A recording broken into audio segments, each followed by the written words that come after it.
Cascading is a fundamental feature of CSS. It's an algorithm defining how to combine properties values originating from different sources. As the name itself suggests, cascading style sheets, in other words, the cascade algorithm, is at the core of understanding and using CSS. The cascade combines the importance, origin, specificity, and source order of the applicable style declarations to determine exactly which declaration should be applied to any given element. And if there's a conflict, how to resolve that conflict. In other words, how to tell which CSS rule wins. There are a lot of terminology and concepts surrounding the cascading algorithm. However, I believe to have a working knowledge of the cascading algorithm, you should understand these four concepts. And these are origin or origin precedence, merge, as well as inheritance and specificity. So let's tackle the first two, origin and merge. When two declarations are in conflict, in other words, they specify the same property for the same target, origin precedence rule kicks in. And it's a very simple rule. And the rule is the last declaration wins. Now, when trying to figure out what the last declaration is, you have to remember that HTML is processed sequentially. That means top to bottom. So as you see the declarations happen, the lower on the page they are, the more precedence they have. And also, for precedence, think of external CSS as declared at the spot where it's linked to.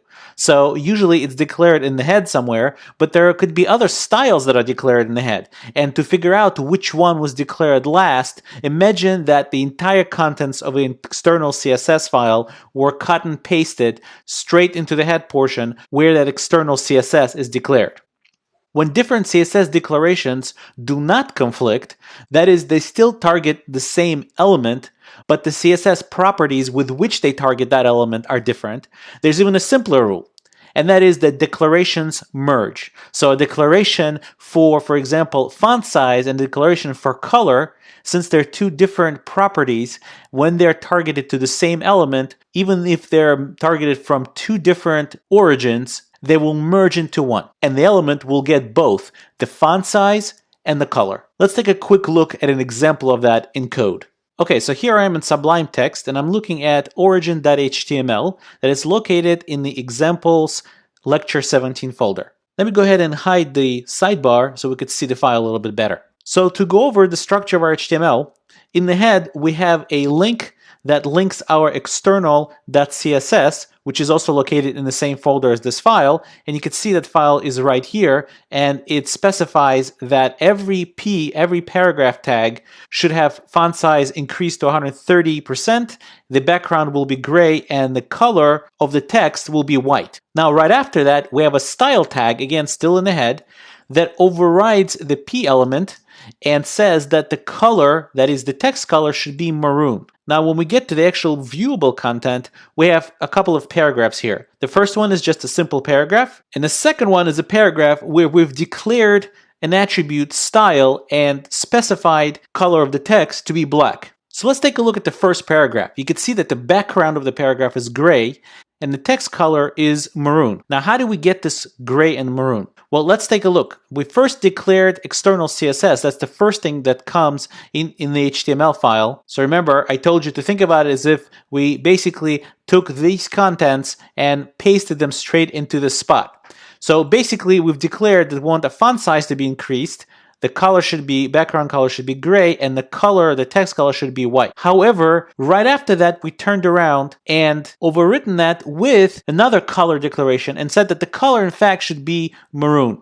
And that's really the last thing that we could see as far as the text color of a paragraph tag. And that is why this paragraph right here does in fact have its text color maroon. That is because the last declaration of that color won. The second paragraph, however, has its text color black because the very last declaration of the text color is black, so therefore the text color is black. So that's our origin precedence rule in action. However, unlike the color property, we have other properties here, which are the background color and the font size, that are still being applied to both paragraphs. And that's our example of a merge.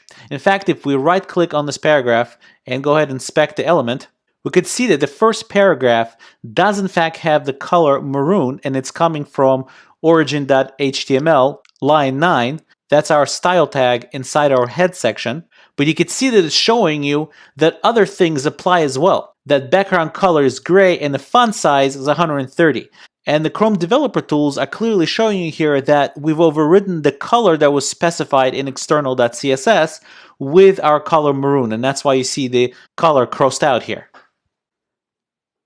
The next concept we're going to take a look at is inheritance. And that's a pretty simple concept. The basic idea is that you have the document object model tree. And if you specify some CSS property on some element, all the children and grandchildren and so on of that element will also inherit that property without you having to specify the property for each and every element. So for example, if I specify one property on the body tag, every element that is a child of a body tag, or even a child of a body tag, and so on, will inherit that property. Similarly, if I specify a property on some element within my HTML page, every child and grandchild and so on of that element will also inherit that property, but obviously no parents of that element will inherit that property and therefore will be completely unaffected by it. So let's take a look at what inheritance looks like in code.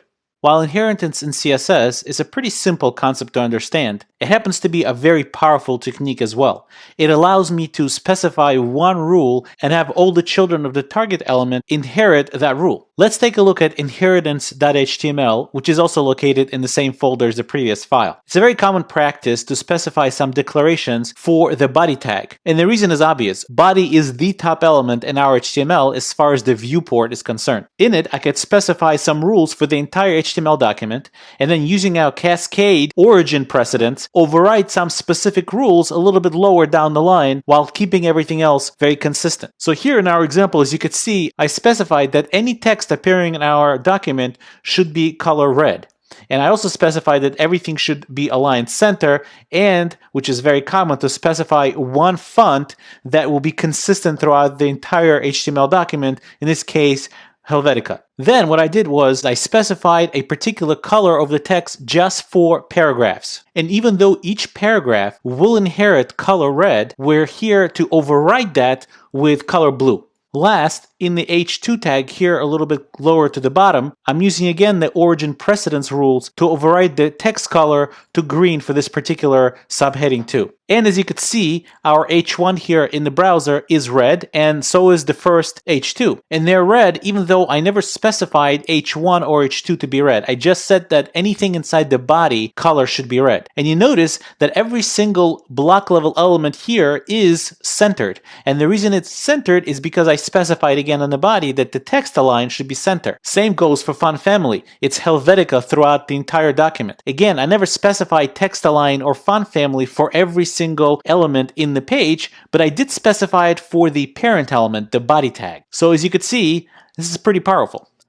Okay, so since this lecture is getting a little too long, I'm going to split it up and we'll finish specificity in part 2.